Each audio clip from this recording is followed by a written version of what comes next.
সংসদ নির্বাচনের সংরক্ষিত প্রতীকের তালিকা থেকে নৌকা প্রতীক বাদ দেওয়ার দাবি জানিয়েছে জাতীয় নাগরিক পার্টি এনসিপি।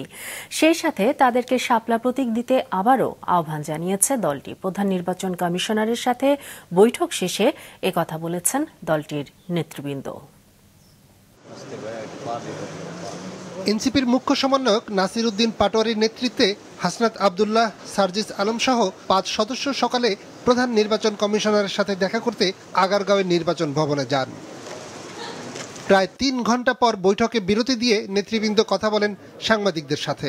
দলের যুগ্ম সদস্য সচিব জানান, আওয়ামী লীগের নিবন্ধন স্থগিত থাকায় দলীয় প্রতীক নৌকাকে সংরক্ষিত তালিকা থেকে বাদ দেওয়ার দাবি জানানো হয়েছে বৈঠকে। সরকারি সিদ্ধান্ত অনুযায়ী এবং নির্বাচন কমিশনের নিজের সিদ্ধান্ত অনুযায়ী বাংলাদেশ আওয়ামী লীগের নিবন্ধন কার্যক্রম স্থগিত রয়েছে, কিন্তু তাদের স্থগিত থাকা অবস্থায়ও তাদের যে প্রতীক ছিল নৌকা, সে নৌকাকে কিন্তু এখনো তালিকা থেকে বাদ দেওয়া হয়নি।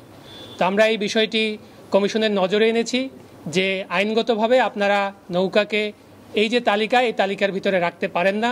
নির্বাচন কমিশনে দলের নিবন্ধন আবেদনের প্রথম পছন্দ শাপলা ফুলের পাশাপাশি বিকল্প হিসেবে কলম ও মোবাইল ফোন চাইলেও এখন শাপলা ফুলকেই প্রতীক হিসেবে চায় এনসিপি।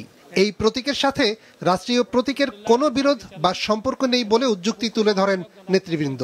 শাপলাকে আবেদন করেছিলাম, আমরা আরও অপশন হিসাবে দ্বিতীয় এবং তৃতীয় আরও 2টা অপশন দিয়েছিলাম, কিন্তু শুরু থেকেই আমাদের প্রধান এবং একমাত্র লক্ষ্যই ছিল শাপলাকে প্রতীক হিসাবে আমাদের পক্ষে সংরক্ষিত রাখা যেন হয়।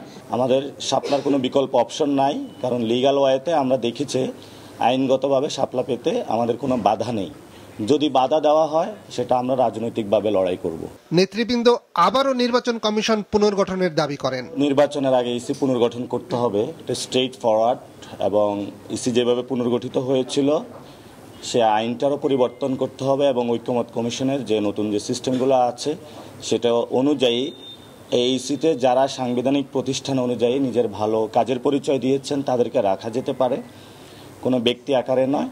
কিন্তু ইসি পুনর্গঠন করবে অনেকে তাদের ব্যক্তি জায়গা থেকে একটা দলীয় মুখপাত্র হিসাবে কাজ করছেন। প্রবাসী বাংলাদেশিরা কিভাবে ভোট দেবেন সেই আলোচনাও হয় এই বৈঠকে। নিয়াজ মোর্শেদ, মাছরাঙা সংবাদ, ঢাকা।